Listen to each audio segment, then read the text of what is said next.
So is hypnosis the same thing as meditation? Whenever people are starting to learn self-hypnosis, this is often one of the first questions that they ask. So in this video, I want to share with you my thoughts on the difference between the two, because while they share similarities, in my opinion, they're not really the same thing.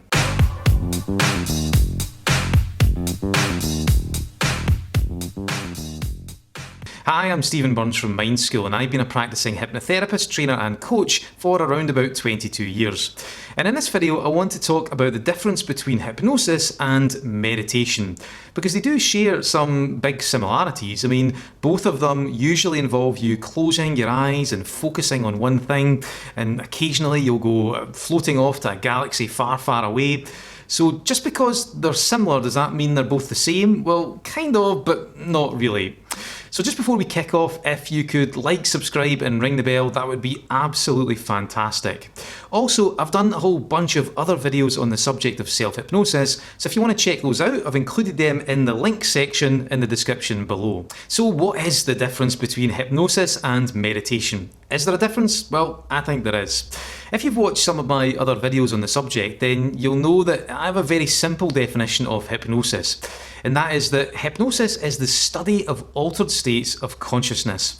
And it happens when we take our attention from the many different things, from being diffused and fragmented and split, and then we bring it down and become focused on a single element of experience, and we become deeply absorbed. And when we become deeply absorbed like this, we become more imaginative, more creative, and our brain just becomes more malleable, more plastic.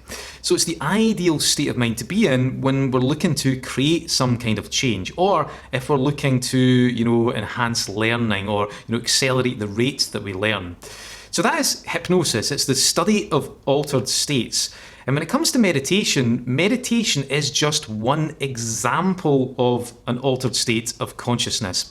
It tends to be the much more downtime forms of hypnosis, where we're feeling nice and relaxed. We're using our mind, the focus of our attention, our awareness, to just quieten the mind and just return to this lovely, calm, serene, and natural place of balance. But it's not the only way that we can experience hypnosis. Just to give you a quick history lesson, meditation has of course been about for a long, long time, but it's usually credited as being something that's come from Hinduism and Buddhism, that they used to use meditation as part of their religious and spiritual practice. But ultimately they used it to experience that downtime form of altered states, where they quietened the mind and just returned to this lovely place of calm, serenity and natural balance. Of course, nowadays, we've taken meditation and we've massively commercialized it. If you were to Google search meditation, then you would come up with about 9 or 10 different types. You'll have mindfulness meditation, movement meditation, transcendental meditation, spiritual meditation, loving and kindness meditation, mantra meditation, and the list just goes on and on. But ultimately, meditation is more about those relaxed, calm and downtime altered states, where we return to this lovely place when we're just in the moment and we just quieten the mind and we just restore balance. However, it's not the only way that we can experience altered states as a human being. We can actually experience altered states of consciousness, hypnosis, in lots of different ways. We can have a much more high energy experience of it. In fact, if you take something like anxiety, when we're having some sort of anxiety attack, then it's when we become really, really focused on something really horrible. We become locked into a really negative thought pattern, and this consumes us and we can't really think of anything else. So really, if you get down to it, that is a state of absorption. It's a state of hypnosis. It's very much an altered state of consciousness, just a very negative one. So that is another example of, hypnosis, but obviously it's not meditation. Another example is more of a high energy one. If you ever go to like a motivational speaker, best example is Tony Robbins.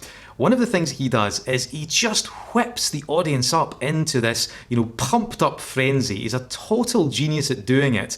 And they are very much in this high intensity, high energy, altered state of consciousness. They're very imaginative, they're very, very suggestible, and he uses that to then create change. As a little aside, he also uses that to then sell his high ticket courses, because when you're in that place, you're much more suggestible. But anyway, I'm not going to go down that rabbit hole. But just because it's high energy, that doesn't mean it's not an altered state. But with that example, and also with the anxiety example, that's very different from meditation, or certainly meditation as we know it, because meditation is much more calm, it's much more lower energy, much more downtime.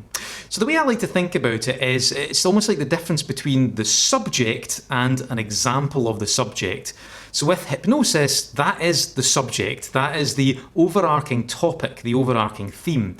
But meditation is just one way of experiencing that, just one example of any downtime. But there are lots of other examples, lots of other applications within that topic, within that subject, within that overarching theme. To give you a quick analogy, if you take the subject or the topic of cars, you know, it's a large subject, but there are lots of different ways you can experience cars. You could potentially hire a Formula 1 car and just rip it round some kind of race circuit. Or you could go out for a nice, casual and relaxed Sunday drive in your Nissan Micra and just annoy everybody because you're driving so slowly. It's the same thing with hypnosis and meditation. Hypnosis, or altered states, is the overall subject, but meditation is just one way of doing that overall subject, those altered states of consciousness. So those are my thoughts on the difference between hypnosis and meditation. Do you agree? Disagree? If you have any other theories, then go for it. I'd love to hear what you think. Post your thoughts in the comments below. And also, as I mentioned at the start, there's a whole bunch of other self-hypnosis videos that I've made, and I'll include the links to these in the description below. So that's all for me for today. Have a great week, and I'll see you later on.